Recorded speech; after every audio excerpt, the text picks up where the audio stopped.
प्रतिबिंब जनमानसांचे। अहिल्यानगर शहरातील शिवसेना नेत्याच्या सुपुत्राचा तो प्रताप चर्चेत। बँक कर्मचाऱ्याला जातीवाचक शिवीगाळ, मारहाण आणि 1 लाखांच्या खंडणीचा आरोप। केडगाव उपनगरातील एका बँकेमध्ये कंत्राटी पद्धतीवर काम करणाऱ्या कर्मचाऱ्याला भर रस्त्यात अडवून मारहाण करणे, रोख रक्कम व दुचाकी हिसकावून घेणे तसेच नंतर जातीवाचक शिवीगाळ करत 1 लाख रुपयांची खंडणी मागितल्याचा धक्कादायक प्रकार उघडकीस आला आहे।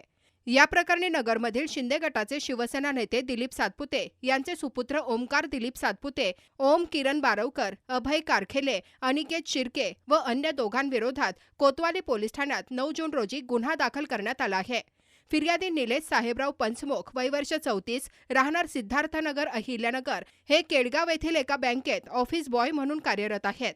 काही दिवसांपूर्वी झेंडा चौक परिसरात दुचाकी घसरल्याच्या कारणावरून त्यांच्यासोबत वाद झाला होता। त्यावेळी काही जणांनी त्यांना पकडून मारहाण केली तसंच त्यांचा मोबाईल, रोख रक्कम व दुचाकी हिसकावून घेतल्याचा आरोप फिर्यादीत करण्यात आला आहे। हा वाद नंतर बँक व्यवस्थापकांच्या मध्यस्थीने मिटविण्यात आल्याचे सांगण्यात आले। मात्र जुन्या वादाचा राग मनात धरून 9 जून रोजी निलेश पंचमुख यांना रंगोली चौक परिसरात बोलावण्यात आले।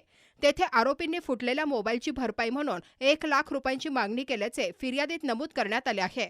पंचमुख यांनी आर्थिक परिस्थितीमुळे पैसे देण्यास असमर्थता दर्शवल्यानंतर आरोपींनी त्यांची जात विचारून सार्वजनिक ठिकाणी जातीवाचक शिवीगाळ केल्याचा आरोप आहे।